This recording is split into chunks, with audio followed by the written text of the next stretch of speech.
Bonjour et bienvenue sur le podcast Par voix basse à voix haute. Que vous soyez posé dans le canapé, sur la route ou en train de jongler avec votre journée, prenez place à nos côtés. À notre micro, vous entendrez des expériences en maison de naissance, des témoignages de sages-femmes et enfin des sujets liés à l'accouchement physiologique. Ici, les voix résonneront haut et fort. Nous ne sommes pas des professionnels de la périnatalité, mais deux mamans passionnées, convaincues que chaque famille a le droit d'avoir le choix du lieu où elle souhaite donner naissance. Notre objectif est simple, mettre en lumière les maisons de naissance en métropole et en outre-mer. Non pas en opposition aux autres formes ou lieux d'accouchement, mais bien comme une option précieuse dans le panel des choix possibles. Nous espérons que cette saison vous offrira des réponses, des inspirations et peut-être même des émotions. Nous souhaitons avant tout transmettre des expériences intimes et authentiques. Alors bienvenue derrière les portes des maisons de naissance, bienvenue dans Par voix basse à voix haute.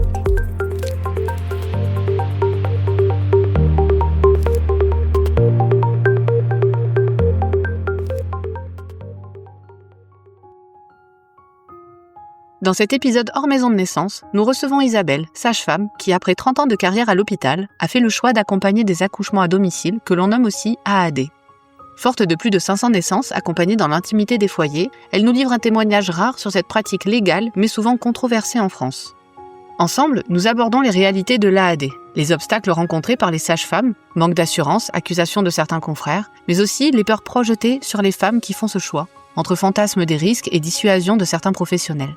Un épisode pour déconstruire les idées reçues et ouvrir la réflexion sur la liberté des choix autour de la naissance. Malgré tout, au fil de notre échange, se révèle la beauté des naissances respectées, où chaque femme déploie sa puissance et sa capacité à enfanter. Aujourd'hui, Isabelle évoque ce lien profond entre parents et sages-femmes. Bonjour Isabelle. Bonjour Julie. Bonjour Isabelle, merci d'être aujourd'hui avec nous. Et bonjour Capucine. Avant de commencer, est-ce que tu pourrais te présenter pour nos auditeurs et auditrices ? Bien volontiers. Donc, je m'appelle Isabelle.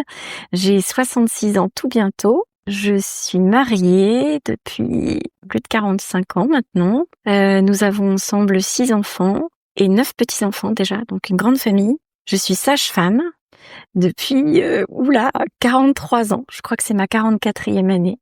Et effectivement, je suis retraitée depuis quelques mois, mais pas complètement retraitée non plus. Voilà. Merci pour cette présentation. On a fait le choix aujourd'hui de t'inviter pour conclure notre thématique qui est hors maison de naissance. On a eu cette même thématique l'an dernier et on a souhaité ouvrir encore plus le champ des possibles autour des différents lieux d'accouchement sur le territoire français. Après avoir donné la parole l'an dernier à une sage-femme hospitalière qui est engagée actuellement dans un projet de maison de naissance en Bretagne, on s'est dit cette année que ce serait pas mal de mettre en lumière une autre alternative encore peu connue et pourtant bien réelle, qui est l'accouchement accompagné à domicile. Jusqu'à présent, l'accouchement à domicile n'a pas vraiment fait partie de nos thématiques et pourtant c'est une pratique qui aujourd'hui encore suscite beaucoup de débats, de préjugés et parfois même des incompréhensions. Et malgré tout, elle existe et se pratique et elle mérite d'être mieux comprise. Il nous semblait donc essentiel de donner la parole à une professionnelle de terrain, une sage-femme expérimentée, engagée et reconnue, afin d'éclairer les questions que l'accouchement à domicile soulève et aussi de mettre à plat quelques chiffres. Toi, t'es une figure française de référence un peu dans le domaine, on a pu te voir déjà dans plusieurs médias et pour nous, c'est un honneur de pouvoir aujourd'hui recueillir ton expérience dans notre projet qu'est notre podcast. Récemment, pour illustrer cette thématique, on a eu aussi une invitée que tu connais bien, c'est Sophie. Elle a eu la joie d'accoucher avec toi. Du coup, elle a pu nous partager son aventure en tant que femme qui accouche à domicile de manière accompagnée par une sage-femme. Et aujourd'hui, c'est ton regard que nous voulons entendre pour explorer l'envers du décor de l'accouchement à domicile, les réalités du terrain, les dessous du métier de sage-femme à domicile. Et pour commencer, est-ce que tu peux nous dire où tu as été formée et nous raconter un peu ton parcours ? Alors écoute, je suis tourangelle et j'ai fait mes études à Tours. Le 30 juin, j'étais diplômée donc en 81 et le 1er juillet, j'ai intégré l'équipe hospitalière de Tours en tant que sage-femme du coup. Donc j'ai fait tout mon parcours en Touraine. Je n'ai pas changé d'établissement. Voilà. D'accord. Et tu as pu faire des stages également ? Alors, dans la formation, il y a effectivement beaucoup de stages, mais à l'époque, parce que c'est quand même un peu vieille sage-femme maintenant, on n'allait pas à l'extérieur faire ces stages. On sortait pas du département ou aller voir dans d'autres pays. En fait, on restait sur place. Donc, oui, je n'ai pas fait d'autres stages que à Tours. Ça marche. Et t'avais fait le stage dans l'hôpital où tu partais pratiquer ou ailleurs? Entre autres, bien sûr, Ok. entre autres. Et puis on a quand même visité la PMI, les sages-femmes libérales. On a fait tout D'accord. ça. Oui, t'as pu quand même avoir Mhm. d'autres expériences, quoi. Pour en savoir un peu plus sur toute cette expérience, est-ce que tu peux nous dire si tu as après travaillé dans d'autres structures ou d'autres contextes avant d'accompagner les femmes à domicile? Alors effectivement, dans mes dernières années de pratique à l'hôpital, donc ces 33 premières années à l'hôpital, j'ai accompagné des missions humanitaires que j'ai la plupart organisées moi-même et d'autres qui étaient intégrées soit avec Gynécologie sans frontières, soit Santé 5 continents également. Donc j'ai visité un certain nombre de pays en voie de développement et je pense que ça a ouvert aussi des horizons. Ça a été intéressant à ce niveau-là. Oui, j'imagine. Ça doit être super riche. Ça t'est venu comment de vouloir faire de l'humanitaire dans le Ah! domaine de l'accouchement? Ben, disons que le domaine de l'accouchement, c'est mon expertise, ce sont mes compétences et c'est venu parce que notre 6e enfant est adopté, elle vient d'Éthiopie et D'accord. on a vécu une aventure familiale vraiment très belle et j'avais à cœur de redonner finalement au pays, qui était l'Éthiopie, quelque chose, en retour, on va dire. Mmh. Donc je ne suis pas allée tout de suite en Éthiopie, j'ai fait d'autres missions, mais je suis allée aussi en Éthiopie. On a soutenu des projets pour soutenir les enfants qui sont infibulés là-bas, les petites filles qui sont infibulées. Et puis on a monté une petite structure maternité. Voilà, on a soutenu un certain nombre de missions comme ça. D'accord, bah, c'est chouette, c'est C'est admirable. venu de là, ouais. Et du coup, est-ce que tu pourrais nous raconter ce qui t'a amené à pratiquer l'accouchement à domicile? Est-ce que ce sont ces expériences-là? Est-ce qu'il y a eu autre chose? Quel a été le déclic ou l'opportunité qui t'y a amené? Alors, disons que progressivement, donc j'étais dans cette grosse maternité et c'est vrai que ça me questionnait de me dire, à l'époque, je disais, j'ai fait 3-4 accouchements par nuit et je me disais, mais je me souviens même pas de telle femme. On enchaînait trop les naissances en fait et puis on les connaissait pas comme aujourd'hui je peux prétendre connaître mes patientes. Et puis j'ai aussi accepté des remplacements à la maternité de Chinon, qui est une petite maternité de niveau 1, qui offrait aussi un plateau technique. Donc j'ai été connue dans cette petite structure au pied levé. Voilà, je faisais des gardes comme ça. Et puis l'opportunité s'est révélée comme quoi je pouvais signer ce plateau technique et proposer ce qu'on appelle l'accompagnement global. Mmh. Donc à l'époque, je ne faisais absolument pas les accouchements à la maison.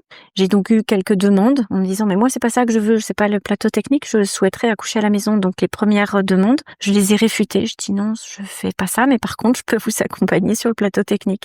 Donc les premières femmes, bon gré mal gré, préférant quand même le plateau technique, m'ont suivi.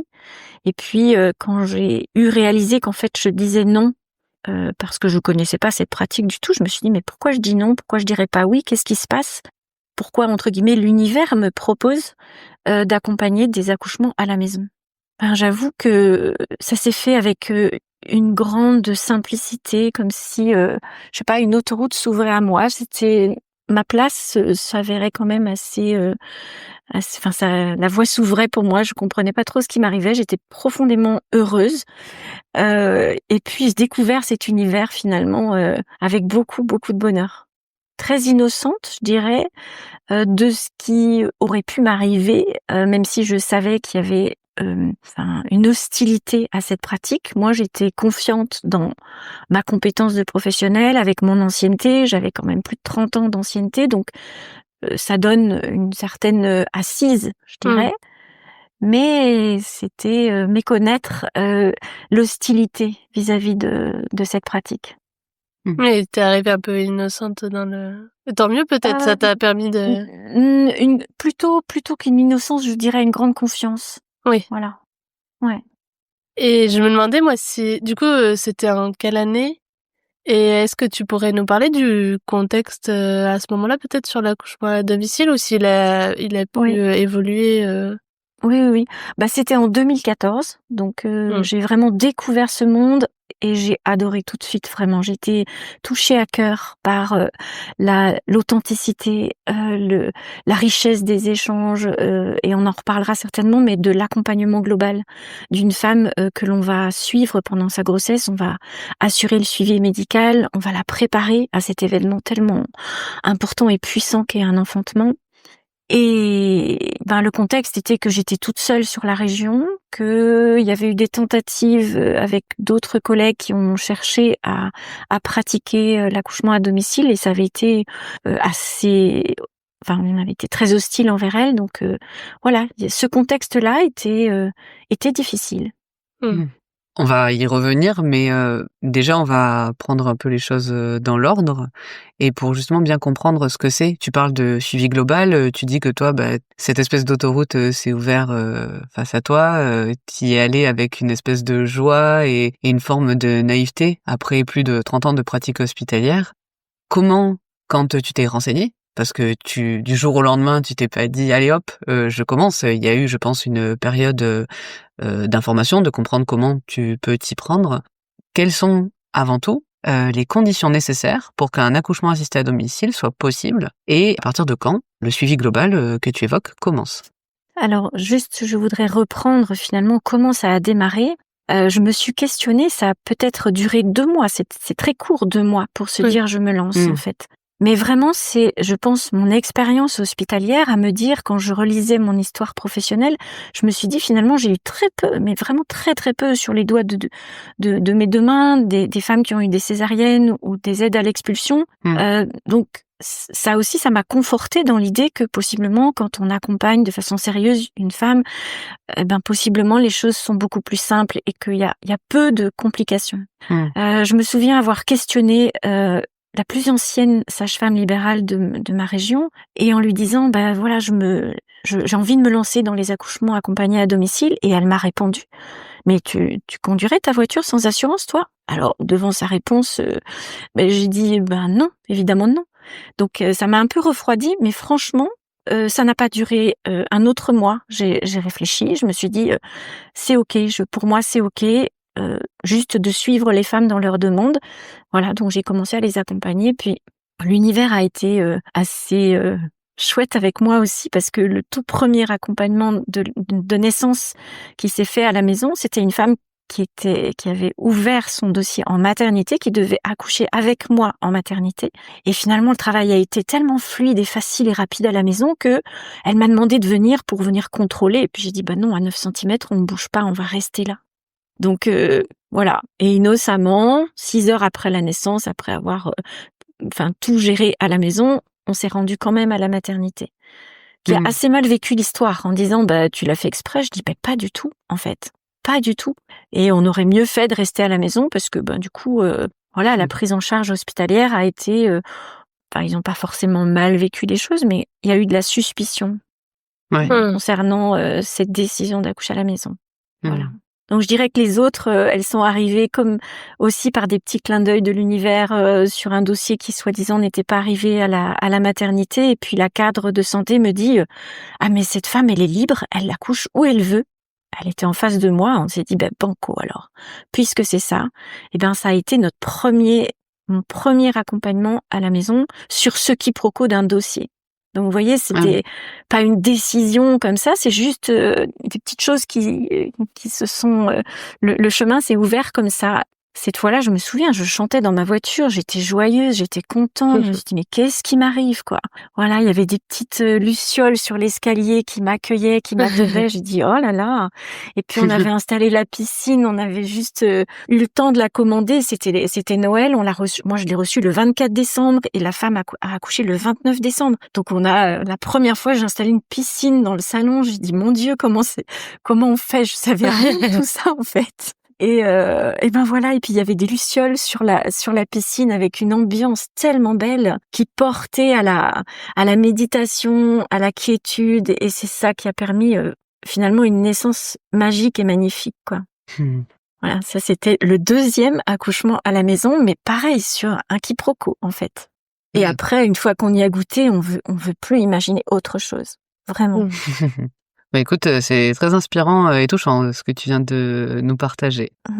En tout cas, ça nous a éclairé sur en effet comment finalement les choses se sont fait, comme tu dis, assez rapidement et avec une certaine fluidité. Oui. Mais on va reprendre les choses un petit peu plus pratico-pratiques du coup, de comment ces femmes alors, OK, il y a eu le quiproquo de dossier, il y a eu l'accouchement rapide, mais on va dire dans un contexte de d'accouchement à domicile standard, à quel moment en fait les personnes peuvent commencer à vous contacter et est-ce qu'il y a des conditions qui sont nécessaires, des critères éventuels d'éligibilité pour pouvoir entamer ce suivi? Alors justement, oui, c'est vraiment essentiel de vérifier que tous les critères d'éligibilité soient respectés pour sécuriser un enfantement à la maison. Mmh. Donc une femme en bonne santé qui présente une grossesse simple, c'est-à-dire pas des jumeaux, qui n'a pas qui a pas de problème particulier au cours de sa grossesse, peut prétendre à accoucher à la maison si tant est que tout reste dans la normalité. Donc une femme qui alors ça peut être une femme qui attend son premier enfant et au niveau des statistiques, c'est en tout cas pour moi, j'ai toujours eu à peu près 30% de patientes qui me sollicitaient pour un accouchement à la maison pour leur premier enfant. Mmh. Alors qu'elles y connaissent pas grand-chose, mais elles peuvent ne pas avoir d'antécédents particuliers, donc c'est possible. Et donc commence entre guillemets un parcours du combattant pour elles de trouver une sage-femme qui est proche de chez elles, qui aura encore de la place pour les prendre. Donc ça veut dire que quand on fait ce choix, il faut très tôt dans la grossesse trouver sa sage-femme. On est très peu nombreuses en France. C'est difficile de nous quantifier complètement parce que ça fluctue aussi. Mais entre 80 et 100, on a rarement été plus d'une centaine. Il y a un petit pourcentage de sages-femmes qui ne sont pas connues ou référencées, notamment sur le site de l'APAD. On parlera de l'APAD tout à l'heure certainement, qui ne veulent pas être repérées comme accompagnantes des naissances. Elles le font, sous le manteau entre guillemets. Donc parcours du combattant pour trouver cette sage-femme. Ensuite, c'est la rencontre. Donc, de voir quel est leur projet. Est-ce que c'est un projet qui est pérenne? Est-ce que on va débriefer ensemble? Puis, a priori, si elle est en bonne santé, si j'ai de la place, je peux accepter le suivi de grossesse. Et puis, c'est ce qu'on appelle donc l'accompagnement global, c'est-à-dire que on va devenir le soignant référent pour elle. On suit le déroulement médical de la grossesse, mais pas que médical, parce qu'on va s'occuper de leur bien-être général, de leur alimentation. Mais bon, sur le côté strictement médical, on va donc assurer ça, et puis on va également les préparer à ce futur accouchement. Oui, j'allais te demander justement, il y a tout ça, mais il y a un moment donné, dans nous, ce qu'on connaît, en tout cas des maisons de naissance ou de ce qu'on a pu nous relater dans d'autres contextes, souvent vers le 7e mois, il commence à y avoir les préparations à la naissance. Est-ce que ça fait partie aussi de ce que tu proposes? Est-ce que c'est plus étalé?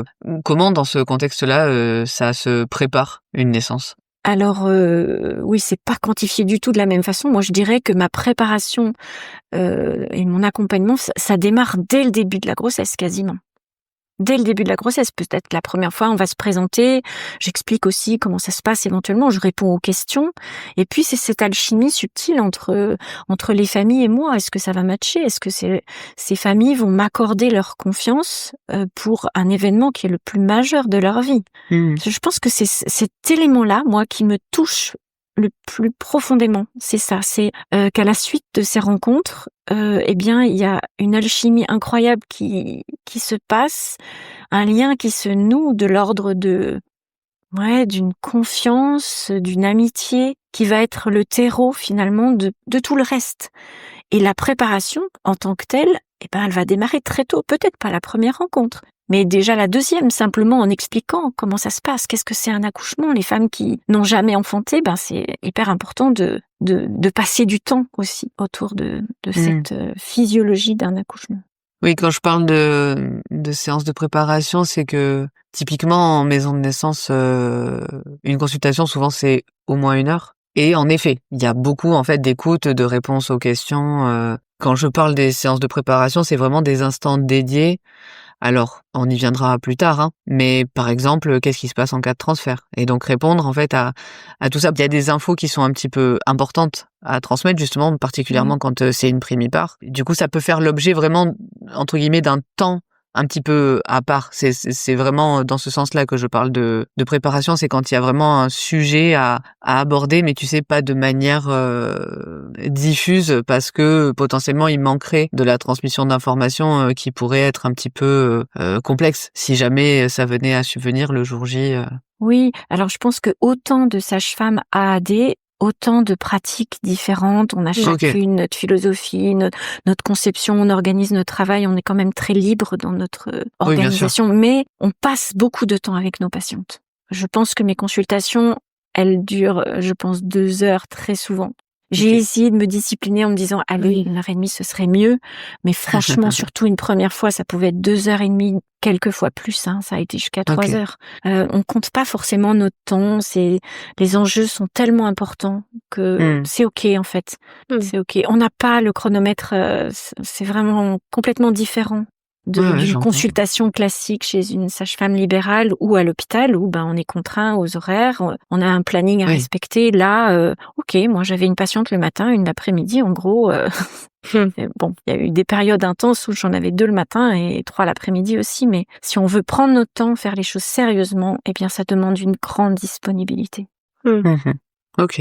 Et donc toi, voilà, chaque temps que tu passes avec, pour toi, ça englobe donc tout ce qui peut être de la consultation médicale que tu disais, tout après ce qu'il y a dans le soin de la personne, de ce qu'elle est en train de vivre, même j'imagine émotionnellement, et justement répondre à toutes ces questions et la préparer en fait à tout ce qu'elle va traverser. Exactement. J'imagine que vous abordez à la fois la grossesse, le jour de l'accouchement, mais aussi certaines questions du postpartum, selon où en est la femme, le couple.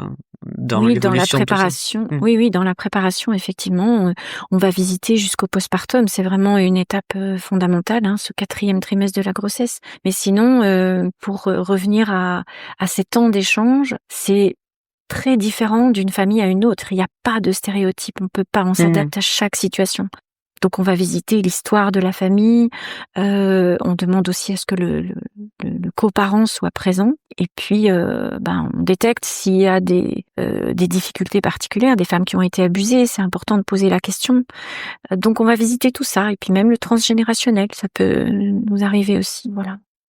Par rapport à tout ça, en début de grossesse, on nous annonce une date de terme, parce que donc, comme tu viens de le dire, il faut démarcher le plus vite possible une sage-femme, parce que vous êtes très peu nombreuses, et vous annoncez à ce moment-là la date de terme à cette sage-femme pour lui dire, voilà, moi c'est à peu près là, donc... Mais on sait que les bébés choisissent aussi de venir un peu quand ils le souhaitent, en accord avec peut-être l'inconscient de leur mère, mais en tout cas... ça respecte pas forcément la date que nous a annoncé l'échographe ou le gynécologue qui nous a fait la datation. Comment, du coup, vous pouvez anticiper? Quand je dis vous, je pense à toi, justement, dans cette osmose que tu évoques avec les couples. Comment vous pouvez anticiper le jour J en termes d'organisation matérielle? Tu nous parlais tout à l'heure, tu vois, de piscine ou de peut-être un matériel qui serait mis à disposition chez la personne. On reviendra plus tard sur le détail de ce matériel, mais comment, justement, dans ces temps de préparation et de consultation, t'anticipes ça? Le fait que peut-être il va arriver un peu plus tôt que prévu ou d'une manière impromptue, ouais. Alors effectivement, c'est aussi posé par le cadre que nous proposons pour sécuriser ces naissances à la maison. Donc une femme ne va pas pouvoir accoucher à la maison avant 37 semaines. Ok. Donc ça va nous imposer nous aussi d'aller voir le lieu, la maison, voilà comment elles ont organisé les choses. Donc c'est très important ce temps-là. Et puis à partir de 35-36 semaines, elles auront eu le matériel à préparer. Elles anticipent, elles sont assez sérieuses et ça va jusqu'à préparer une valise ou un sac à dos pour partir en maternité s'il y avait besoin d'un transfert. Donc elles ont des choses à préparer. On leur donne des listes.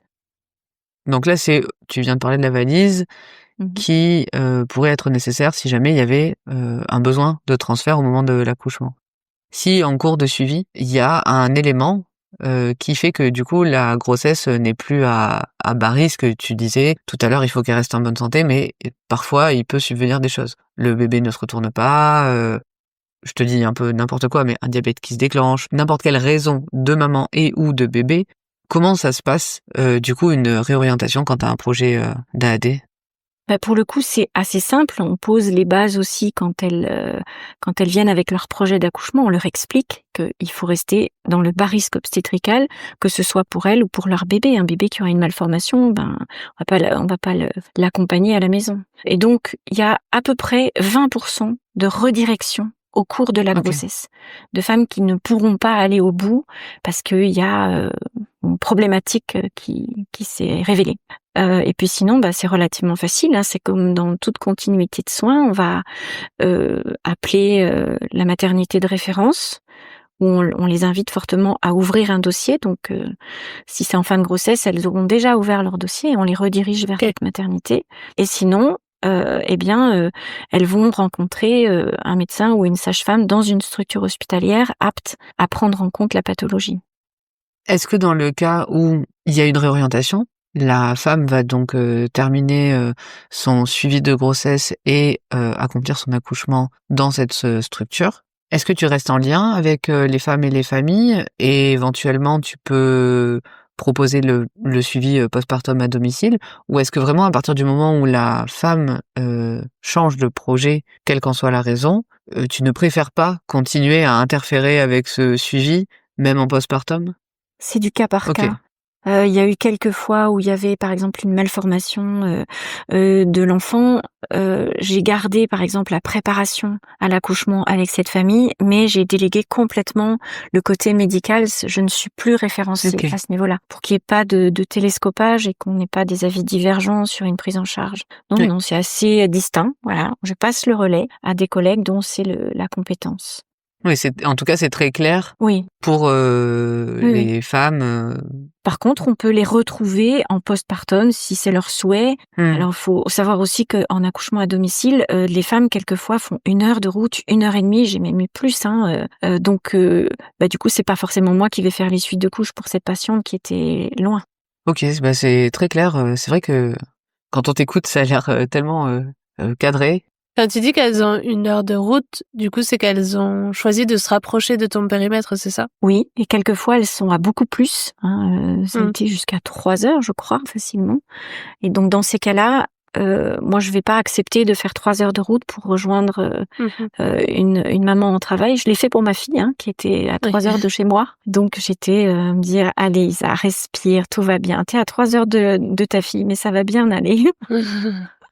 Donc, mais sinon, non, les femmes, on essaye de se limiter, et c'est pareil, chaque sage-femme a ses critères d'éligibilité. Donc, pour moi, ça peut être 1 heure, 1 heure et demie maximum. D'accord. La distance sage-femme patiente est importante aussi parce que possiblement il faut pas qu'on se mette en risque à devoir rouler vite pour rejoindre une patiente. Donc oui, c'est sûr. il y a certaines sages-femmes qui vont ne prendre que des patientes à 1 demi-heure de chez elles. En termes de distance, je dirais aussi que c'est très important que les femmes soient en plus grande proximité possible d'avec une structure. Donc, le cadre qu'on essaie de poser, c'est moins de 30 minutes, mais ça peut aller jusqu'à 45 minutes. D'un hôpital, du coup? Oui. Alors, ça peut être d'une maternité, mais à la limite, on pourrait se dire, mais aussi, à quelle distance sont-elles d'un SAMU, par exemple? C'est aussi... Oui. En tout cas, d'une structure médicale qui pourrait les accueillir, quoi, en cas d'urgence. Et du coup, les femmes, elles louent potentiellement donc elles se débrouillent, pour être dans votre périmètre. Elles trouvent des gîtes, elles louent des gîtes, elles font des échanges de maisons, elles s'installent pour les vacances, même sur mon coin de vacances, les petites coquines des fois. Voilà. Et du coup, oui, je dis ça parce que en maison de naissance, on a la même problématique qui revient souvent, puisqu'il n'y a pas beaucoup de maisons de naissance. C'est parce que vous n'êtes pas nombreuses que les femmes sont amenées à devoir se déplacer également aussi loin, quoi. Elles sont très déterminées, les femmes. Oui. Très bien informées aussi, et donc elles savent ce qu'elles veulent, et elles sont prêtes à beaucoup de sacrifices. Moi, ça me rend triste quand même de me dire que dans notre pays civilisé, là, elles doivent faire autant de kilomètres et autant de sacrifices pour obtenir ce qu'elles veulent, qui pourtant est juste et bon pour elles. Il faut qu'elles se battent pour l'obtenir. C'est aussi... quel que soit le projet d'accouchement, là on parle de l'accouchement à domicile, mais c'est, comme disait Capucine, un peu la même problématique pour celles qui souhaitent accoucher en maison de naissance. Ça tend peut-être à se développer un tout petit peu plus et à être un peu plus accepté, en tout cas, dans l'esprit, on va dire que c'est un peu moins vu comme Marginal. Oui, je pense que les maisons de naissance ont ouvert aussi la voie parce que ça a été quand même très, très compliqué. Il a fallu plus de ouais, 10 ça ans. l'est toujours. Ça reste compliqué. Et puis moi, je suis attristée de voir que il y a des projets qui sont bien ficelés, prêts à ouvrir. Et finalement, les pauvres sages-femmes, elles rament et elles y arrivent pas, quoi. Donc, Mmh. pour ouvrir de nouvelles maisons de naissance, c'est super compliqué. Pour Ah oui. trouver les fonds et elles ont beaucoup de bâtons dans les roues. Donc oui, c'est trop dommage qu'il y ait si peu de structures de maisons de naissance en France. Comme tu viens de dire, en fait, hein, comme pour toute la difficulté qu'ont les sages-femmes qui souhaitent faire de l'accompagnement à domicile. Tu parlais au tout début de l'interview d'hostilité. Hein. Il y a Oui. vraiment ça qui entre dans la discussion et c'est dommage Oui, parce que c'est c'est vrai. basé sur beaucoup de peurs et de préjugés. Et en pour vrai. autant, les maisons de naissance sont concomitantes à une maternité. Enfin, donc Oui, oui. il y a une charte très restrictive. Pour autant, Ah oui, oui. c'est dirigé par des sages-femmes et je sais pas si c'est ça qui achoppe, mais en tout cas, cette liberté qu'ont les sages-femmes et les femmes, elle est pas bien vue par les professionnels. Non. Je crois qu'en termes de nombre d'accouchements, on est sensiblement au même nombre d'accouchements, que ce soit en maison de naissance ou à la maison. C'est sensiblement la même chose. C'est possible. En fait, le fait est que selon où est la maison de naissance, il y a toujours, tu sais, ces zones un peu de déserts médico-sociaux où on va manquer justement de sages-femmes qui vont bien vouloir intégrer ce genre de structure parce qu'il y a toujours cette dimension d'astreinte. Quand tu parlais tout à l'heure d'une grande disponibilité, c'est peut-être pas la même, mais en tout cas, elles ont quand même une grande disponibilité du fait de gérer la structure, en plus de suivre les personnes, en plus d'être d'astreinte. Et évidemment, une maison de naissance à Paris va avoir plus de professionnels et va pouvoir accueillir plus de naissances. Mais peut-être que lissé sur l'année, on est peut-être kiff-kiff en effet avec l'accompagnement à domicile. En maison de naissance, elles fonctionnent en binôme. Toujours, elles sont toujours 2, alors que nous, la majorité des sages-femmes à AD travaillent seules. Ouais. Donc on est très isolés dans notre pratique et bon, il y a effectivement quelques régions qui sont mieux dotées avec des filles qui travaillent en équipe et ça c'est génial, mais sinon la majorité des sages-femmes sont quand même très isolées en AD. Et justement, c'est quelque chose qui fait partie des critères entre guillemets de sécurité en tout cas dans la loi française pour les maisons de naissance. Et je pense que ça participe en fait à la peur des professionnels en ce qui concerne l'accouchement à domicile en fait. De qu'il y ait qu'un seul professionnel.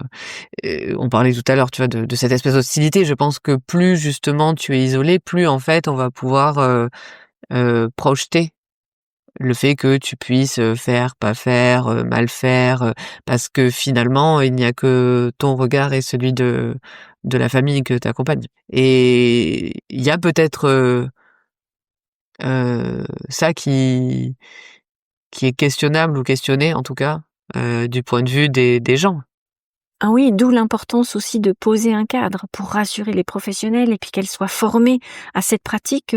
C'est quand même essentiel de comprendre que d'exercer en tant que sage-femme à AD, c'est pratiquement un autre métier que celui qu'on nous a enseigné à l'école. C'est assez scotchant de réaliser que on a pourtant maintenant 6 années d'études et en gros, les modules de formation à l'accouchement physiologique ne vont représenter qu'une demi-journée. Et en plus, c'est optionnel, c'est-à-dire que c'est même pas obligatoire. Or, la subtilité d'une naissance physiologique, ça s'apprend. Et donc, personnellement, tout à l'heure, Capucine, tu me demandais ce que j'avais fait comme formation. Je me suis reformée, moi, après plus de 30 ans d'ancienneté. J'ai été rencontrer des sages-femmes spécialisées dans l'accompagnement des naissances à domicile, y compris une sage-femme canadienne que j'aime beaucoup, qui s'appelle Isabelle Brabant. Et donc, c'est accepter de remettre en question nos savoirs pour revisiter le processus de l'accouchement comme un acte physiologique. Et finalement, c'est ça la sécurisation d'une naissance, c'est de respecter le processus physiologique d'un enfantement. Depuis que le monde est monde, les femmes, elles enfantent. Et c'est quand même étrange de voir que plus on avance dans le temps, plus on a hyper médicalisé les naissances, on les a hyper contrôlées. C'est aussi cette histoire de la peur finalement qui fait qu'on contrôle les naissances et on ne va dire potentiellement qu'un accouchement aura été physiologique que 2 heures après. Si tout s'est bien passé, ok, c'était physiologique. Ma vision de l'enfantement est différente. Pour moi, une femme en bonne santé, avec un bébé qui va bien, qui n'a pas de pathologie particulière, eh bien potentiellement, elle va pouvoir mettre au monde son bébé en santé et que tout aille bien. Si j'ai bien fait mon travail en amont, si on a bien déblayé le terrain et que voilà, la femme a la compétence de l'enfantement et le bébé sait se mettre au monde. Voilà. La vision par les professionnels de l'accouchement, c'est un acte médical. Qui a besoin d'être sécurisé, d'être accompagné, surveillé, et donc on va le contrôler. Alors que par rapport aux demandes des femmes, la femme qui choisit un accouchement à la maison, elle voit pas l'accouchement comme un acte médical. Elle voit l'accouchement comme une rencontre avec l'enfant qu'elle porte. Et il y a donc une étude qui a été faite par le CDAD, le collectif de défense de l'accouchement à domicile, sur les motifs des femmes qui choisissent cet accouchement à la maison. Et dans ce sondage, il a été révélé 4 choses essentielles: la confiance en elle, la confiance dans le professionnel qui accompagne, le respect du processus d'enfantement, le respect du choix de la femme, le respect d'un projet de naissance. Donc, deuxième mot, le respect. En troisième, l'intimité. C'est-à-dire que cet acte-là, un peu comme dans l'alcôve, on a conçu le bébé dans l'intimité du foyer, et bien de même, on va le mettre au monde dans cette même intimité. Et on peut aisément imaginer que, accoucher les jambes dans les étriers avec 3-4 personnes devant toi, c'est pas tout à fait la même chose. Et puis le quatrième aspect, c'est justement la sécurité. C'est quand même fou. Des femmes qui choisissent l'accouchement à la maison vont mettre ces 4 critères en priorité. Et la sécurité pour elles, c'est d'enfanter chez elles. Et non pas dans une structure où on va contrôler tous ces facteurs, avoir des monitorings, et puis des contrôles de touchés vaginaux ou autres. C'est rigolo, ça fait écho, je pense, aux critères des maisons de naissance en plus. Je pense que si on demande aux femmes qui accouchent en maison de naissance, ce sont les mêmes critères. Nous, c'est ce qu'on entend beaucoup dans nos interviews. Mais je pense en fait que si les 3 premières choses, tu parlais du respect, de l'intimité et de la confiance, je pense que si ces 3 choses sont respectées, c'est ça en fait qui crée la sécurité. Et en fait c'est un combo qui normalement, idéalement, comme tu dis, a tendance à favoriser le fait que ça puisse avoir lieu. Alors. Et je dirais qu'une femme qui est en sérénité, c'est-à-dire que elle se sent à l'aise chez elle, elle est chez elle. C'est moi qui suis l'invitée, non pas l'intruse, mais l'invitée. Et donc elles ont leurs repères, c'est leurs odeurs, c'est leur microbiote, c'est tout ça qui compte aussi. Donc quand une femme est en sérénité, elle va trouver la sécurité dans le processus. Donc plus elle sera en sérénité, plus elle sera sécure. Quand on arrive en maternité, qu'on connaît pas l'équipe qui va vous accompagner, on sait pas s'il va y avoir une charge de travail importante, c'est beaucoup plus difficile. Est-ce que mon projet de naissance va être respecté? Est-ce que je vais être accompagnée? Est-ce qu'on va me tenir la main? Est-ce qu'on va avoir le temps de s'occuper de moi finalement? Ah oui, je pense qu'il y a beaucoup d'interrogations liées à du stress de comment ça va se passer. Et l'insécurité, elle naît là, même en amont. Avant même que d'arriver en maternité, il y a plein de questions qui se posent, ne fût-ce que celle de se dire « quand est-ce que je pars ?» Là, elles n'ont pas besoin de partir, c'est nous qui allons vers elles. Ça change la donne aussi. La question, c'est quand est-ce qu'elle arrive? Mais en fait, on a plein d'antennes et plein de petites choses qui vont nous faire dire « Ok, c'est maintenant, je peux y aller. » Ça m'est arrivé plein de fois de me dire « Elle m'appelle pas, pourtant je sens qu'il faut que j'y aille. » Des fois, je prenais ma voiture, je me dis je me garais devant chez eux, je serais prête comme ça. Ça m'est arrivé plusieurs fois, vraiment. Parce que on a notre petite voix intérieure qui nous guide aussi. C'est une alchimie subtile et on connaît les femmes qu'on accompagne. C'est ça le cadeau suprême, c'est ça, c'est de créer ce lien incroyable avec toutes les femmes accompagnées. Je peux vraiment dire que quel que soit la religion, quel que soit le niveau social, peu importe, mais c'est vraiment cette qualité relationnelle qui va être le terreau pour permettre un enfantement en sécurité et dans l'intimité, enfin dans tout ce qu'on a dit tout à l'heure. Mmh. En tout cas, c'est très intéressant ce que tu viens d'évoquer. Les 4 points justement qui amenaient cette sécurité, le fait qu'elle soit chez elle. Il n'empêche que, comme tu l'as dit tout à l'heure, il y a cette dimension où il y a une petite liste de matériel Oui. que tu évoquais, que tu leur transmets pour pouvoir anticiper à partir de 37 semaines d'aménorrhée, la possibilité donc de mettre au monde leur enfant à domicile. Est-ce que tu pourrais nous donner, peut-être pas la liste exhaustive, mais un petit peu les grandes choses que ça comporte? Et aussi, de ton côté à toi, en tant que Oui. sage-femme, quel matériel tu prépares pour, le jour J, avec quoi tu arrives sur place et qu'on se fasse un peu une idée finalement de, tout ce qui est, alors bon du coup c'est beaucoup moins, poétique que tout ce que tu évoques toi, hein, mais le côté un peu plus, matériel et pratique, qui va permettre, que tout se passe dans les meilleures conditions possibles. Donc en termes de liste pour les familles, on leur prépare un petit listing, mais on insiste aussi de faire simple. Mais c'est justement pour que on court pas après des choses importantes. Alors il y a des vêtements pour le bébé bien sûr, une couverture, on les incite à protéger le matelas bien sûr, des serviettes de toilette surtout quand elles utilisent la piscine, il faut pas mal de serviettes, des slips jetables ou bien des changes complets pour l'après. Les alaises absorbantes qui sont vraiment précieuses, qui nous aident bien, un ballon, un brumisateur, voilà, sac poubelle, une bassine, un chauffage d'appoint, surtout en hiver, pour amener la pièce à peu près 25 degrés, de l'eau chaude, donc on insiste, j'ai à peu près plus de la moitié de mes patientes qui accouchent dans l'eau.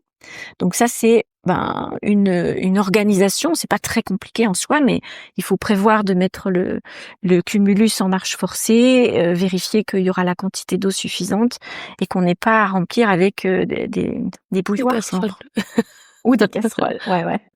Tu viens de parler de piscine, ça fait plusieurs fois que t'en parles.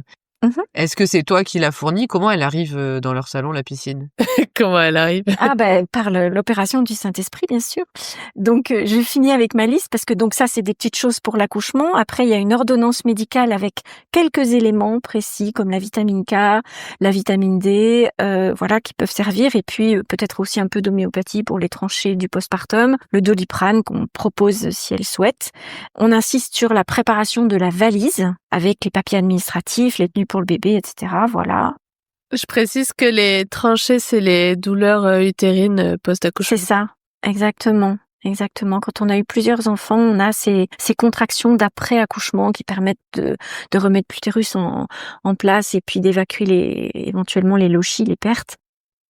Et sinon, pour terminer sur préparer son nid, on va insister sur une pièce propre et chaude, un matériel qui est bien préparé, on éteint les téléphones, on met une lumière tamisée, des bougies, une musique pour celles qui souhaitent. Donc on crée un cocon finalement d'intimité qui est tout aussi important que simplement le matériel qu'on leur a fait préparer. Donc ça c'est le matériel qui est préparé que les femmes ont à préparer. Donc avec une piscine, donc tu me posais la question Julie de une piscine, comment on s'équipe d'une piscine. Alors il y a plein de façons différentes, mais maintenant il y a des piscines de naissance qui sont spécifiques pour les accouchements avec ce qu'on appelle un liner, c'est-à-dire un double fond, si tu veux, qui va permettre que la piscine soit complètement propre. Donc on remplit la piscine, il y a une grosse quantité d'eau quand même pour qu'elle soit immergée le plus possible dans l'eau, que leur ventre et leur périnée soient dans l'eau. Et elles ont un rebord qui est assez large aussi pour pouvoir se poser. Enfin, voilà, ouais, exactement. Et puis on peut faire plein de choses, même dans la piscine. Le dernier accouchement que j'ai accompagné, c'était pas une naissance facile. C'était mon 500e à la maison. Et donc, c'est amusant parce que, en fait, je revenais de Martinique. Je suis revenue de Martinique le 25 mars, donc c'est très récent. Et ce bébé son terme, c'était le 1er avril. C'était pas un poisson. Et la maman avait accepté ça. Elle m'a dit, Isabelle, je veux quand même être suivie par toi. Bon, c'était pas très confortable pour elle, mais elle a très bien vécu le fait que je sois à plus de 8000 km d'elle et que je revienne à peine une semaine avant son terme. Bon, vu que je suis en retraite, je peux me le permettre, mais sinon, évidemment, je ne pratiquais pas comme ça avant. Mais là, en tant que sage-femme retraitée, voilà, je lui avais dit, je veux bien venir t'accompagner si je suis de retour. Eh bien, j'avais à peine posé le pied en France que j'avais un petit SMS d'Aurélie qui me disait, tu sais, mes contractions, elles ont changé, hein, vraiment, hein, je sens le bébé qui pousse derrière. Hein. Donc du coup, je dis, tiens, bébé, tu m'as donc attendu. Et ce bébé s'est mis au monde quelques heures après. Elle a utilisé la piscine et dans la piscine, comme l'accouchement était pas simple, on a utilisé beaucoup de postures. Donc il y a eu des étirements avec le rebozo. Elle a été en suspension au-dessus de la piscine. Il y a eu plein de choses et en dehors de la piscine aussi. Vous voyez, donc voilà, la piscine est une ressource précieuse. L'eau chaude, elle détend. Elle permet une relaxation plus en profondeur. Et donc, j'ai, oui, effectivement, à peu près une patiente sur 2 qui met au monde son bébé dans l'eau. Alors, c'est aisé de comprendre que dans l'eau, c'est comme à l'extérieur, en général, on met pas les mains. Les femmes accueillent leur bébé spontanément toutes seules. Ils se mettent au monde, avec une spontanéité, une simplicité la plupart du temps. Hein. Là, tu viens de nous parler du coup du matériel que vous demandiez. Et vous, du coup, en tant que sage-femme, c'est quoi votre matériel?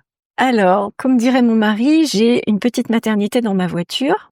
Très concrètement, pour accompagner une naissance physiologique, on a besoin de presque rien. C'est-à-dire, à la rigueur, oui, la boîte d'instruments stériles pour pouvoir sectionner le cordon, le clan de barre, mais on peut très bien mettre un lien. On n'est pas obligé de passer par les clans de barre plastiques là qui sont utilisés en maternité. Il y a plusieurs façons de sectionner un cordon.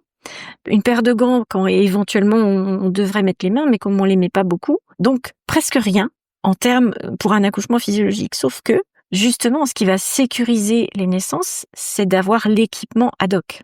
Alors l'équipement ad hoc, c'est le monitoring, c'est de quoi perfuser, un set de perfusion, des médicaments. Je le dis un peu dans le désordre, mais donc des médicaments utérotoniques, comme l'ocytocine de synthèse, des antibiotiques, des antidouleurs. On parlait tout à l'heure de douleurs. On a une bonbonne d'oxygène, on a un système d'aspiration pour les bébés qui ont du mal à démarrer, donc on peut, voilà. Et puis un petit appareillage tout à fait classique dans une maternité, c'est un tensiomètre, un stéto, le kit d'accouchement, j'en ai parlé, un kit de sondage urinaire, du matériel de suture éventuellement, même si finalement les sutures on en fait très très peu à la maison, vraiment. Une balance, voilà, et puis un thermomètre évidemment. Ok. Oui, en effet, une mini maternité.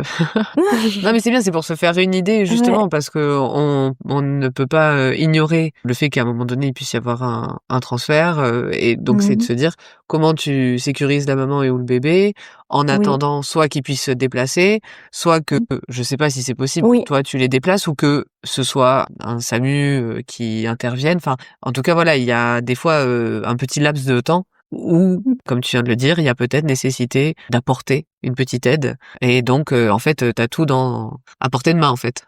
Notre devoir, c'est ça, c'est d'avoir l'équipement nécessaire pour gérer une urgence. Que ce soit un bébé qui a un peu de mal dans sa phase de transition et qui a besoin d'un petit peu d'aide pour respirer, une femme qui saigne, voilà. Donc, c'est sûr que d'avoir ça à portée de main, ça apporte la sécurisation pour tout le monde, y compris pour la sage-femme. Oui, j'imagine bien, oui. Ouais. Comme on en parle depuis le tout début de l'interview, l'accouchement à domicile est plutôt controversé en France. Malgré tout, ça aussi on en parlait, ça répond à une demande de la population. Mais beaucoup de freins administratifs existent pour les sages-femmes, comme tu nous l'évoquais également. On aimerait que tu nous éclaires du coup sur ces points un peu obscurs qui font peur parfois aux sages-femmes au point que leur carrière pourrait être mise en péril. Et donc, on va aborder un peu ces points autour de l'accouchement à domicile. Et on se demandait pour commencer si tu connaissais la part des naissances que ça a représenté chaque année environ. Alors oui, c'est d'une année sur l'autre, ça fluctue un petit peu, mais je dirais que ça oscille entre 1500 et 2000 naissances par an. Et ça représente à peine 0,3% des naissances. Donc, par rapport Ouais, donc c'est très très peu. Puis c'est un peu difficile de tout quantifier parce qu'il y a quelques naissances qui sont pas répertoriées avec des sages-femmes qui ne remplissent pas leurs statistiques ou qui restent sous les radars en fait, qui vont accompagner quelques naissances dans leur coin sans le dire. Justement pour éviter d'être embêtées. Oui, je vois. Et on parle du coup de la part des naissances, j'allais dire effectives, mais vu qu'on n'a pas toutes les naissances, bon.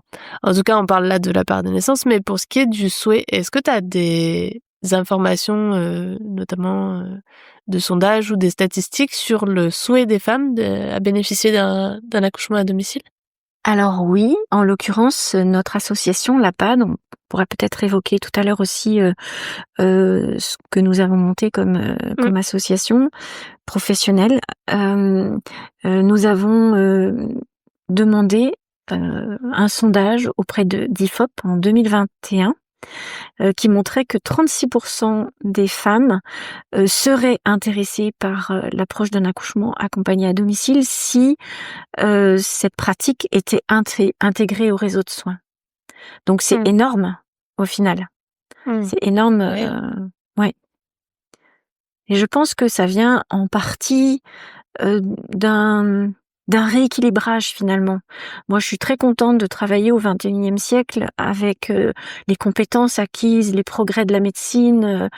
Voilà, mais par contre, on est allé beaucoup trop loin dans l'hyper-contrôle, l'hyper-médicalisation des naissances et des femmes qui viennent accoucher en structure, qu'elles soient à bas risque obstétrical ou ayant une pathologie qui nécessite une prise en charge appropriée, vont toutes accoucher sous le même profil finalement. On va leur proposer très vite la péridurale, elles vont avoir la perfusion d'ocytocine et elles vont quasiment toutes accoucher sur le dos. Avec les problématiques que ça engendre, parce qu'un accouchement c'est plus physiologique du tout là du coup, hein, et en plus des positions qui sont pas physiologiques, donc qui n'aident pas le bébé à descendre, et ça engendre des souffrances chez le bébé, des hémorragies chez les femmes et des interventions beaucoup trop nombreuses. On est aujourd'hui à donc outre les 82% de péridurale française, on est à 15% d'aide à l'expulsion, on est à 20% de césarienne. Donc moi je me pose la question de où sont les pourcentages d'accouchements complètement physiologiques en maternité.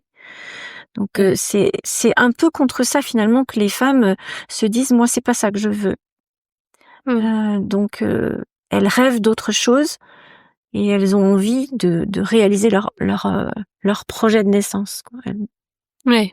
Et entre l'envie et le passage à l'acte, des fois il y a un monde. Quels sont selon toi les principaux freins à la pratique de l'AAD aujourd'hui, et notamment du côté des femmes et des couples? Qu'est-ce qui pourrait les freiner? Alors déjà du côté des femmes, c'est déjà trouver une sage-femme qui soit pas trop loin en termes de kilomètres, parce que pendant toute la grossesse, elles vont devoir rencontrer cette sage-femme, donc faire beaucoup de kilomètres, créer le climat de confiance avec la professionnelle.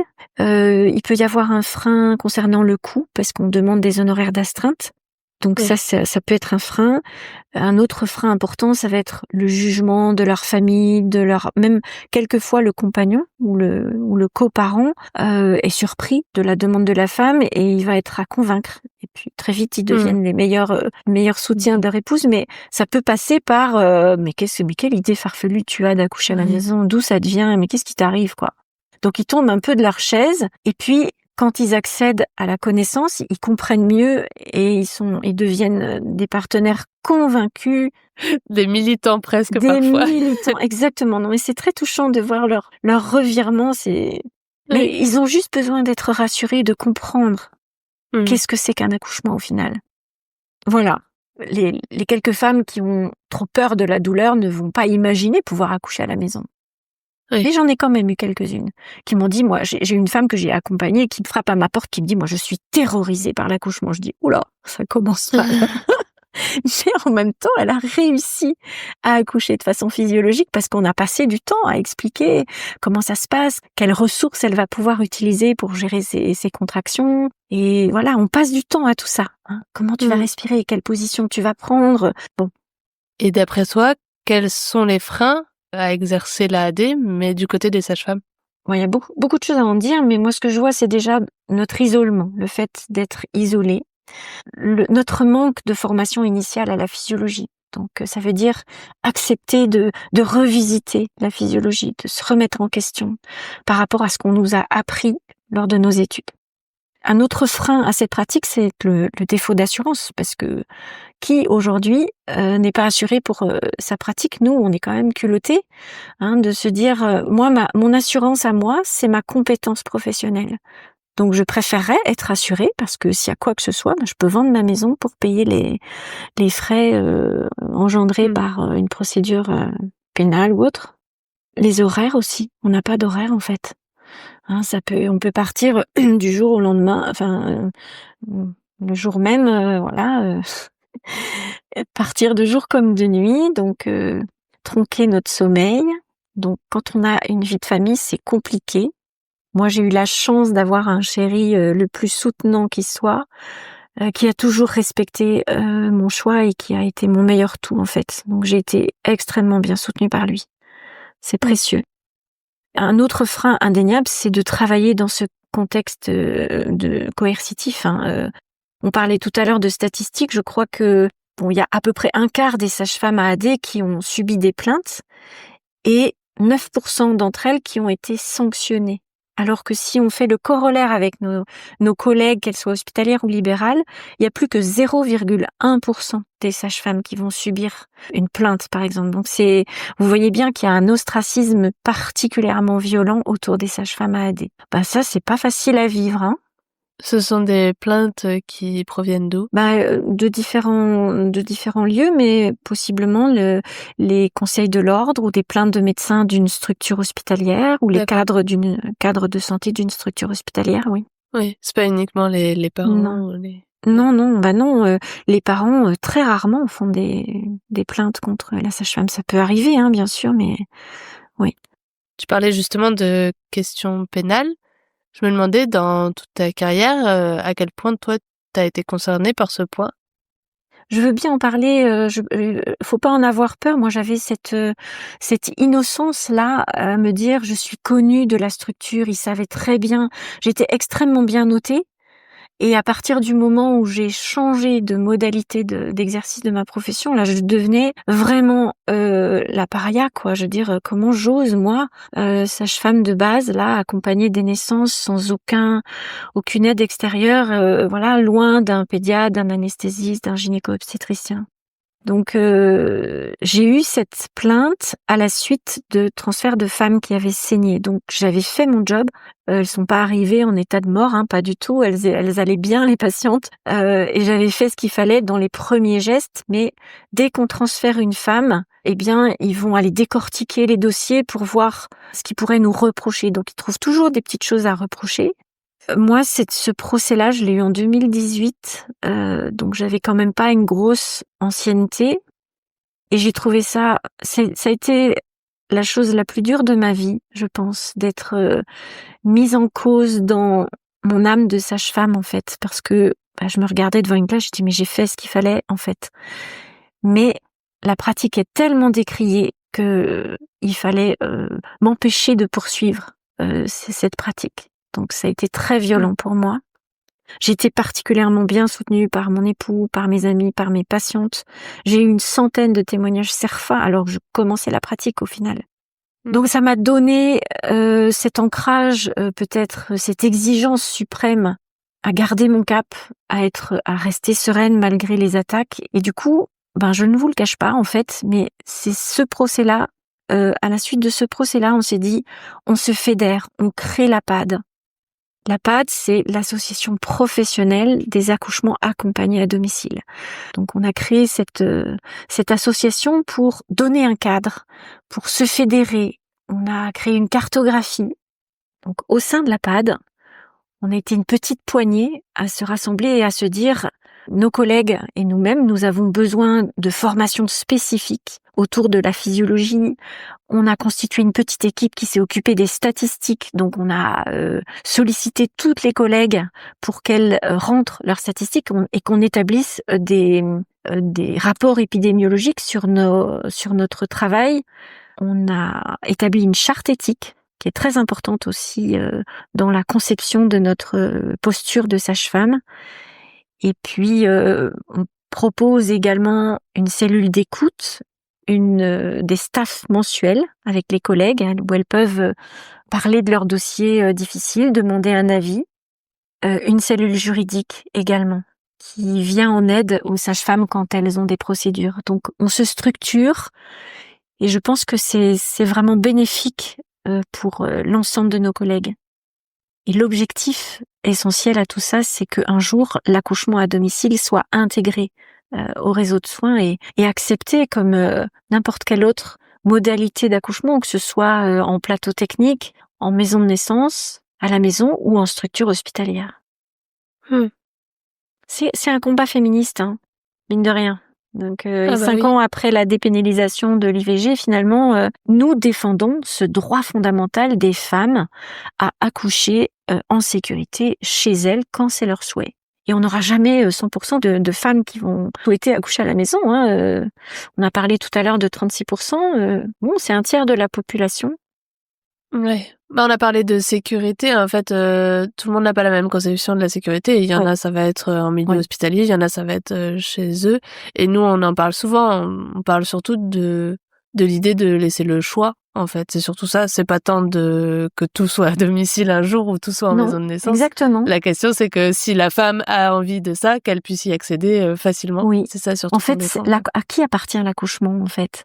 Donc, bien sûr, le fait d'être loin d'une maternité, c'est un risque majoré parce qu'on a une perte de chance quand on est trop loin. Donc, c'est prendre conscience de tous ces facteurs-là. Oui, après, ça serait intéressant de faire un parallèle, si un jour on a l'occasion, avec les pays étrangers, parce qu'on n'a pas tous la même conception aussi, culturellement, de ces distances et de ces risques aussi, quoi.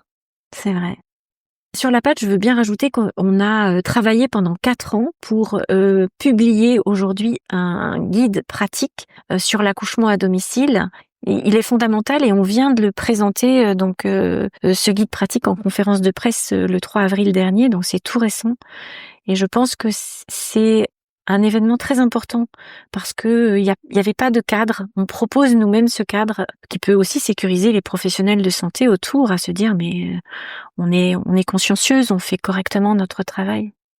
Oui. Ça doit être intéressant comme recueil. Oui, très. Et pour les familles aussi, hein. Vous pouvez y accéder aussi parce que ça donne ce cadre-là finalement. Oui. Et du coup, la PAD, pour préciser, j'imagine que vous avez un site internet, notamment. On pourra aussi le mettre en description. Ouais, sur les réseaux sociaux aussi, ils sont présents. Trop bien. Du coup, on vient d'évoquer notamment les peurs ou les idées de risque et bon, tout ce qui est culturel. On va pas partir dans les questions culturelles parce que c'est un autre débat et peut-être l'objet de toute une interview. On a une dimension quand même sur la peur que les gens peuvent avoir de risquer en accouchant à domicile. Et comme on l'a dit au début de l'interview, les critères sont sensiblement les mêmes qu'en maison de naissance, les critères d'éligibilité à être suivis à domicile. Il est donc nécessaire, comme on disait, que ces grossesses soient à bas risque obstétricaux.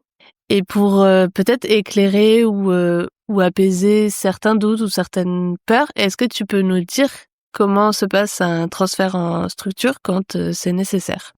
Alors, tout dépend du moment du transfert. La majorité des transferts sont non urgents.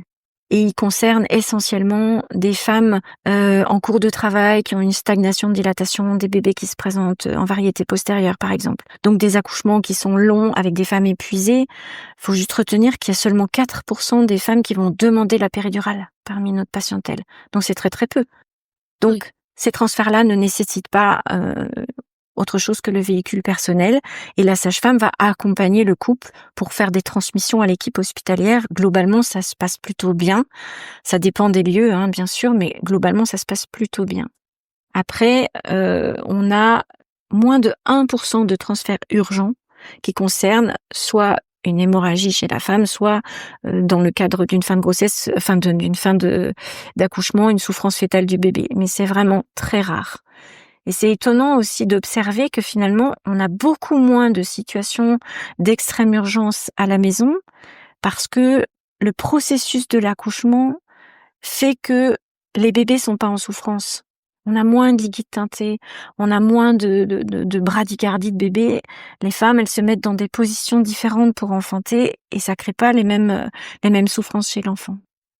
Par contre, il peut se faire qu'il y ait en postpartum la nécessité d'un transfert urgent pour une femme qui saigne, donc avec une hémorragie grave, mais c'est moins de 1% d'hémorragie grave. D'accord. Oui, c'est important de le rappeler parce que souvent quand on parle transfert, on imagine Alors c'est des vrai urgences. que Des situations catastrophiques, Ouais, alors c'est qu'en ça. fait... oui, en fait non, il y en a très peu. Et il y a pas plus de morbimortalité à l'hôpital qu'à la maison, en fait. Ok. Il y a plus de transferts chez les primipares. Et les primipares, on peut flirter avec les 15% de transfert, alors que des multipares, elles auront peut-être un risque minoré de 5% de transfert. Et vous savez Ok. expliquer un peu, entre guillemets, pourquoi, ou vous avez des pistes de ce qui fait qu'une primipare est plus souvent transférée? C'est un premier enfantement, le corps ne s'est jamais ouvert pour laisser passer un bébé. Je pense que les femmes peuvent être surprises aussi de l'intensité. Enfin, classiquement, les deuxième, troisième accouchements sont souvent plus faciles, plus rapides que pour un premier. Mais qui dit premier enfantement ne dit pas forcément un accouchement difficile, laborieux, douloureux. C'est un peu plus long. C'est un peu plus long, oui. Donc, il faut plus de patience. Il faut qu'elle soit peut-être bien préparée aussi à vivre ça. Je demandais ça au cas où qu'il y ait justement une raison moins, entre guillemets, évidente que celle que tu viens d'évoquer et qui nous échapperait vu qu'on n'est pas du contexte médical. En fait, une primipare, elle va arriver vierge de toute aventure finalement.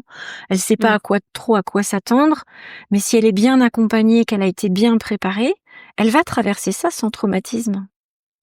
Une femme qui aurait eu un accouchement traumatique pour son premier va aussi choisir, et j'ai fait un peu des statistiques à l'époque, j'avais à peu près un tiers de ma patientèle qui choisissait l'accouchement à la maison pour son premier enfant, un tiers qui se disait moi j'ai eu un accouchement à l'hôpital, j'ai pas compris ce qui m'est arrivé, j'ai eu une péri, je la voulais pas, j'ai eu un forceps, je sais pas pourquoi.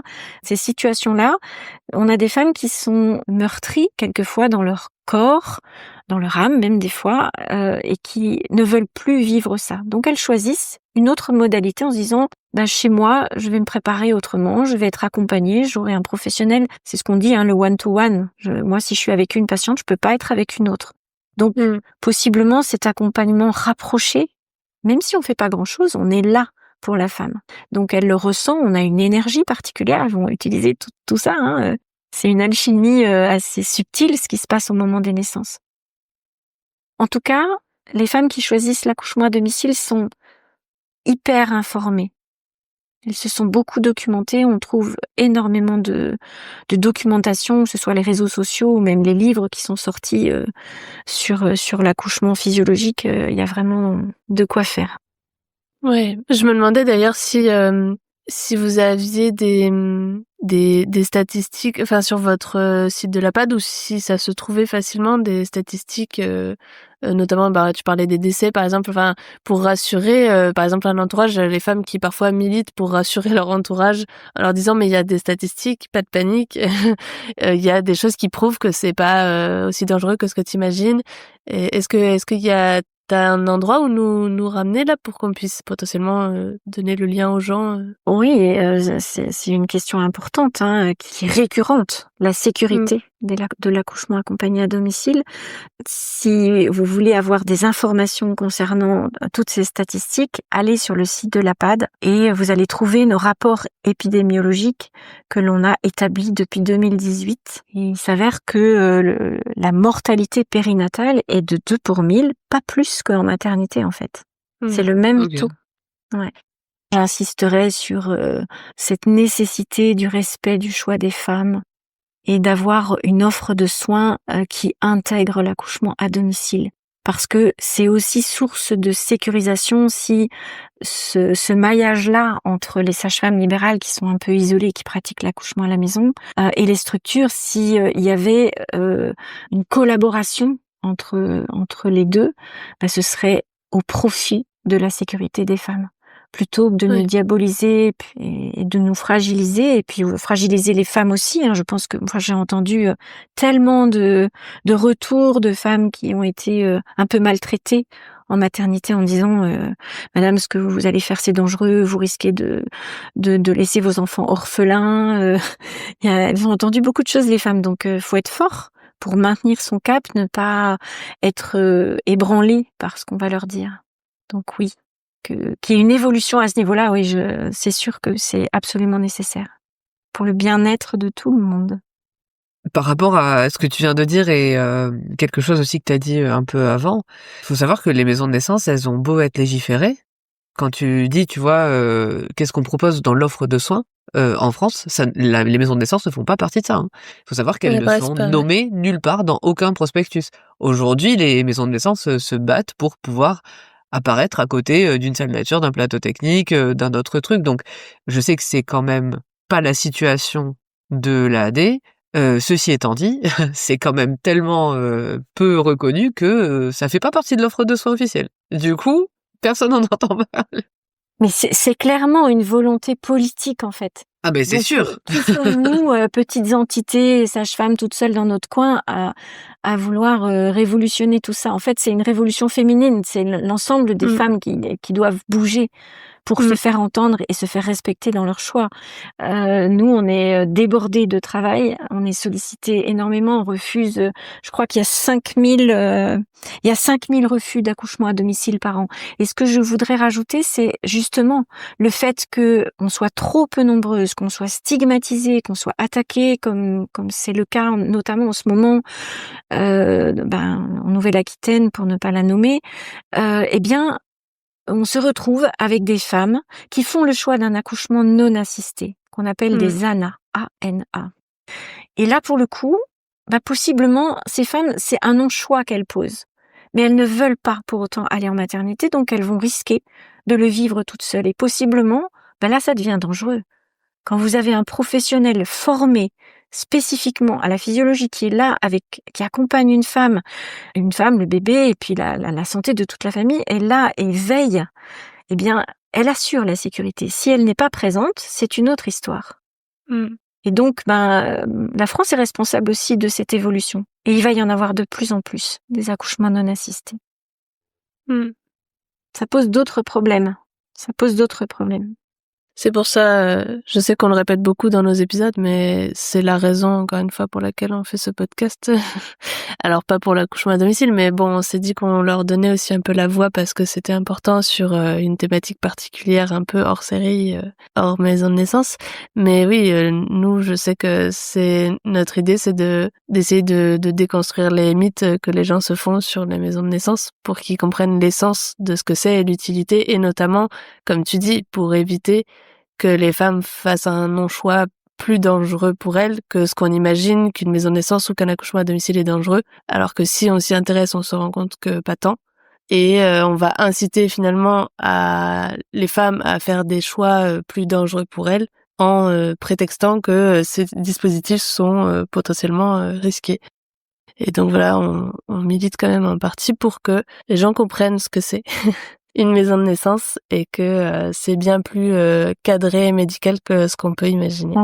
Oui, comme tout ce que tu viens de décrire, hein, finalement, il y a vraiment cette problématique de mise à disposition de l'information qui fait que même des professionnels de santé, nous on le voit dans la région par exemple Castres, vu que c'est une zone très désertique au niveau médical, c'est un gros problème dans le sud Tarn et tout.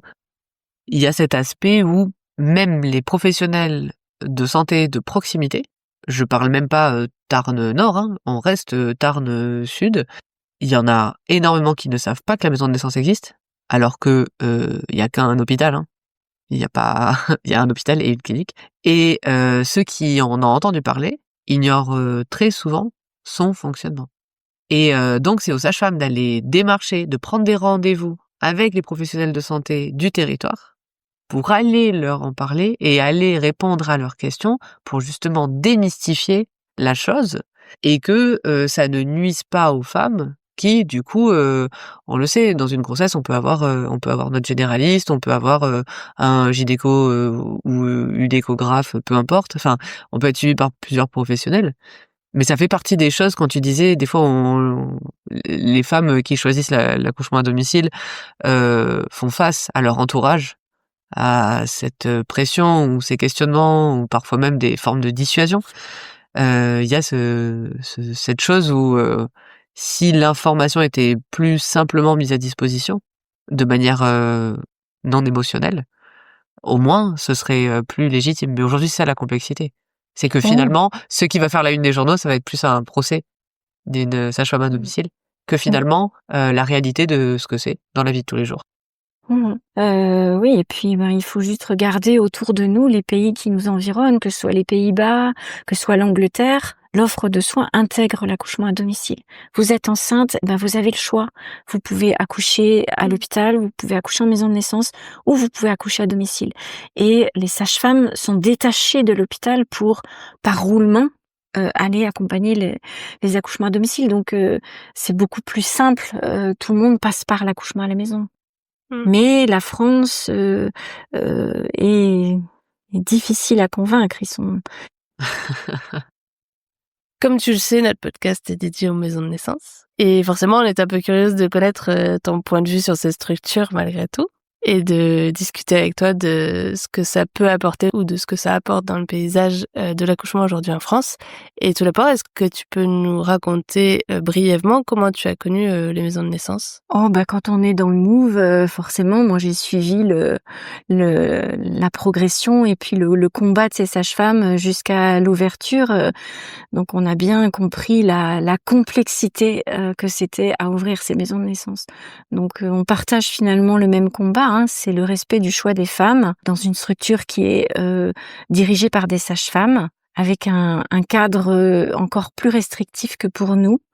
En termes de pourcentage, je crois que elles sont à 20% de transfert, alors que nous, on est plutôt autour de 12%. Donc, c'est aussi la réalité du fait qu'on soit en grande proximité d'avec la maternité. On traverse un couloir ou on monte un étage. Donc, les femmes ont peut-être plus tendance à réclamer la péridurale. Elles ont un pied dedans, quoi. Et en quoi tu penses que ces lieux peuvent répondre aux besoins des femmes tout en étant différents de l'accouchement à domicile ? Parce que je suis persuadée que c'est une très bonne alternative pour une femme qui veut cet entre-deux, qui se voit pas accoucher chez elle, qui a besoin d'une structure un peu plus cadrante, mais d'avoir ce qu'on appelle l'accompagnement global aussi avec ces sages-femmes et qui ont cette formation spécifique de physiologie. Donc on peut vivre tout à fait la même chose quasiment dans une maison de naissance ou à la maison. C'est une très belle opportunité. Il devrait y avoir une maison de naissance dans toutes les villes. Si déjà il y en avait Alors, une dans chaque déjà région. pour tous les départements. C'est ça, chaque région, puis chaque département. Chaque région. Ouais. C'est la promesse que l'État avait fait en 2021. Ouais, mais c'est facile les belles promesses. Mais dans la réalité, on voit l'âpreté de monter des projets avec des sages-femmes qui sont pourtant déterminées et qui se heurtent à des murs. Donc.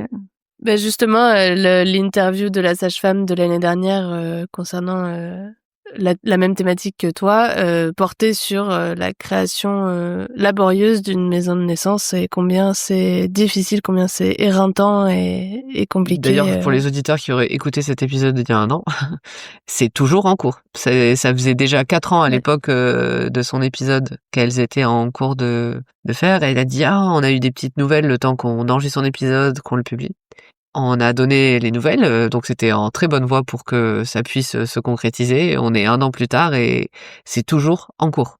Et c'est pour ça, en fait, aussi, il y a cette dimension d'épuisement, en fait. Malheureusement, oui.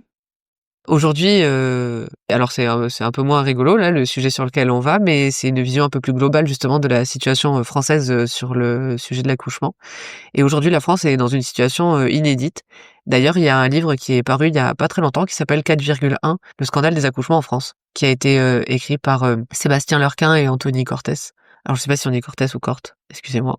Ce livre, en tout cas, enquête sur les chiffres de la mortalité infantile, qui est en nette augmentation depuis 2020 en France. Ils mettent en parallèle aussi la baisse de la natalité. Ça, du coup, pour différentes raisons, on en a plus entendu parler. Et l'idée de ce livre n'est absolument pas d'incriminer, mais bien de donner du sens et d'apporter à de l'humanité, comme ils le disent, à ces statistiques et ces chiffres qui sont souvent très froids. Et on oublie en fait qu'il y a des personnes derrière qui vivent des deuils, qui vivent des situations terribles. Donc c'était vraiment l'objectif de ces 2 hommes de pouvoir en fait éclairer ça et apporter beaucoup d'humanité à cette situation plutôt tragique. Actuellement, la France est 23e sur 27 en Europe en ce qui concerne le taux de mortalité. Et Sébastien, donc un des deux auteurs, parle du délitement du système de santé français. Si j'en parle aussi aujourd'hui, c'est pour avoir un peu ton regard là-dessus ou ton avis professionnel, personnel, tu nous diras. En tout cas, 75% des maternités ont disparu en France depuis 1975. C'est intéressant, je trouve, comme chiffre. Et en 2025, 10 départements n'ont plus qu'une seule maternité. Sur la métropole, en tout cas. De façon assez logique, cela a eu pour effet d'engorger les maternités restantes, d'allonger les temps de trajet aussi pour le jour J. Donc si une femme a fait le choix d'accoucher en maternité, la distance est souvent beaucoup plus longue. Et en fait, il y a eu une étude qui a été menée en Bourgogne qui montre que le taux de mortalité est doublé lorsqu'une femme habite à plus de 45 minutes de son lieu d'accouchement. C'est incroyable. Moi, quand j'ai entendu cette donnée, je vous avoue, ça m'a laissé vraiment perplexe. Le fait que les maternités ferment m'interpelle, mais ce chiffre de doubler le taux de mortalité, je le trouve vraiment alarmant. En tout cas, en parallèle de ça, en mars 2025 est aussi sorti dans APM News, donc un journal dans le domaine médical, un article dans lequel la Société française de médecine périnatale appelle à l'ouverture de plateaux techniques et de maisons de naissance, justement pour pouvoir augmenter l'ouverture de soins.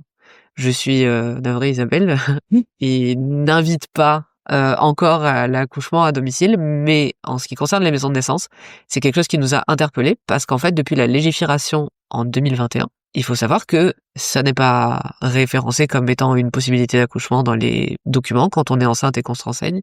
Et surtout, personne n'appelle à ce que ça ouvre, tout simplement. C'est des gros débats politiques. En tout cas, l'idée de tout ça, que ce soit les écritures de livres, que ce soit cet article et tout ce dont on parle, et nous, à notre échelle de grain de sable en faisant ce petit podcast, l'idée est de faire varier l'offre, comme on en discute depuis tout à l'heure avec toi, sur le territoire français, et encore plus face à cette situation qui est sans précédent en fait. Toi, donc, dans ta carrière, au bout de 33 ans d'exercice hospitalier, tu as choisi consciemment et avec beaucoup de joie de proposer l'accouchement assisté à domicile. Qu'est-ce que tu penses de ces quelques chiffres et aussi de l'offre de soins actuelle, de la mise à disposition de l'information pour les mamans aujourd'hui en France en 2025 quand elles tombent enceintes? Je suis atterrée de ces résultats, vraiment peinée pour mon pays de voir qu'on en est arrivé là. Et la dégringolade, voilà, elle est prononcée depuis 3-4 ans maintenant. Donc oui, c'est vraiment très triste d'être parti à supprimer toutes les petites maternités qui offraient des services de qualité et une proximité auprès des femmes. Donc là, aujourd'hui, on conçoit des grosses structures, ce qu'on appelle des usines à bébés, en fait. On éloigne les femmes de leur lieu d'habitation, on les fragilise aussi. Cette randomisation des naissances, un peu tout le monde accouche de la même façon, ça crée beaucoup de frustration, ça crée des souffrances fétales, ça crée de l'insatisfaction tous azimuts, y compris chez les professionnels qui ont beaucoup de burn-out, qui changent de voie, qui quittent l'hôpital, voilà. Donc il y a aussi cette situation-là. Donc ouais, je suis profondément triste. Et je regrette qu'on n'arrive pas à créer de discussions avec toutes ces pratiques alternatives, hein, que ce soit les plateaux techniques. Les plateaux techniques, il y a un peu plus de création de plateaux techniques, cependant. Donc ça, c'est plutôt une bonne chose, mais les maisons de naissance, on n'avance pas d'un pouce.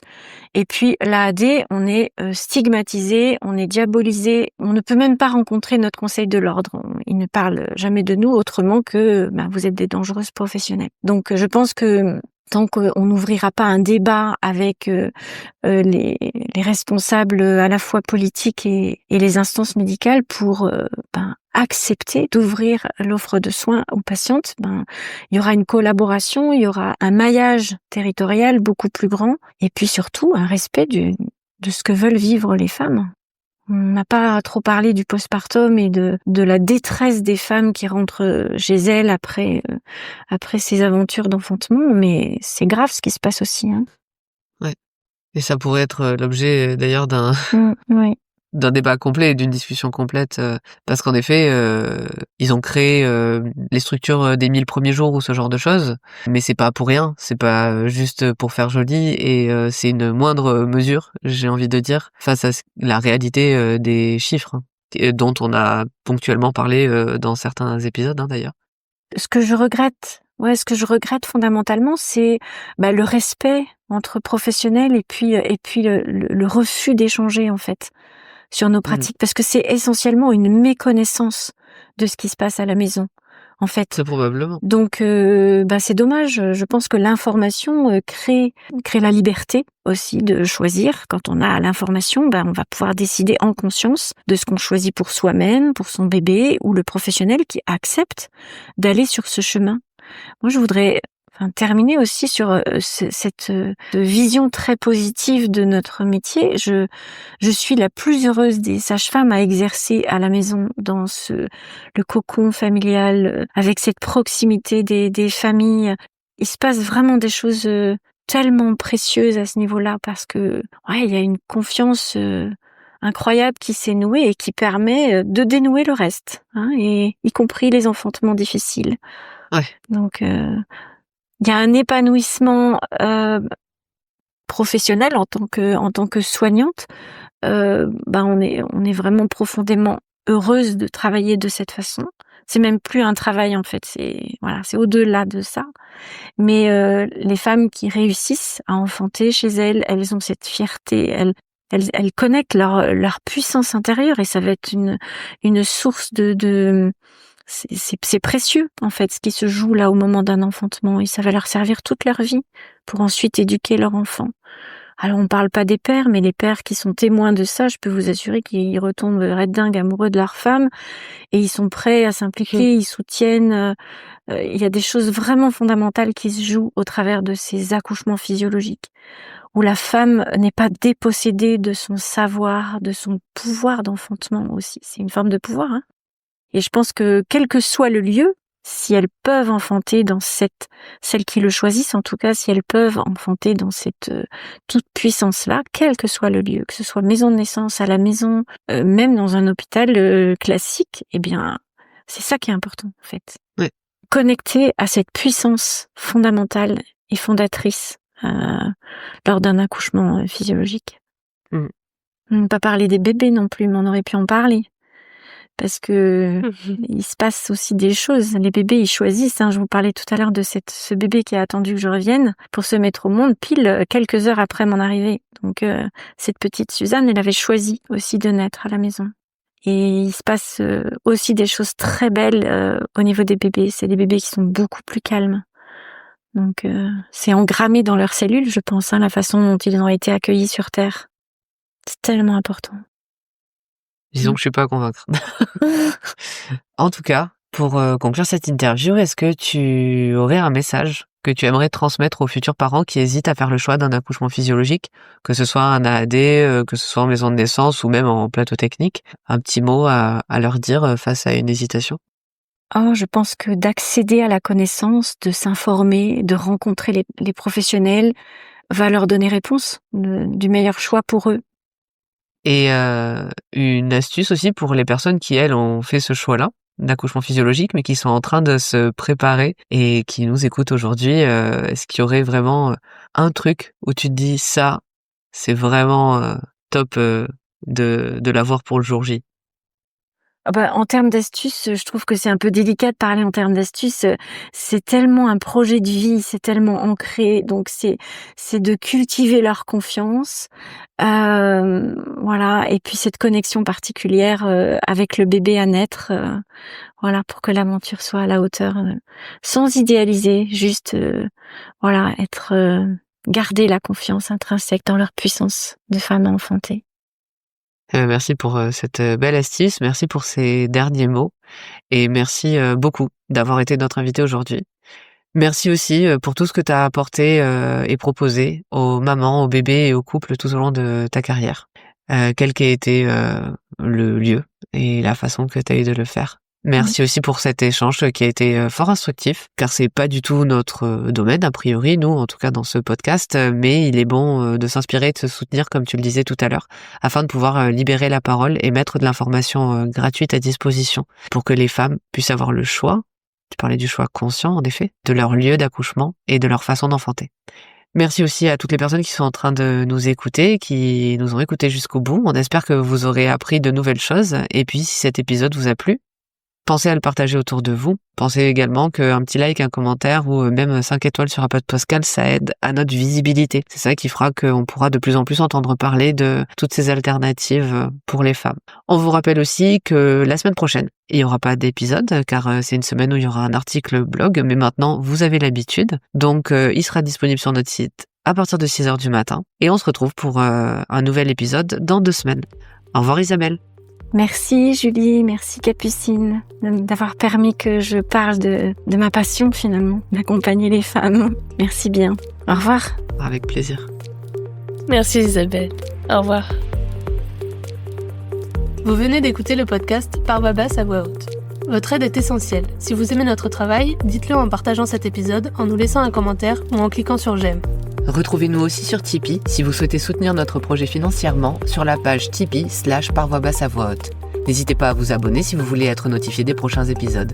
Merci encore d'être là avec nous et d'écouter ces moments de vie uniques et intenses. Et souvenez-vous, il n'y a pas de bon accouchement. L'histoire qui compte, c'est votre rencontre.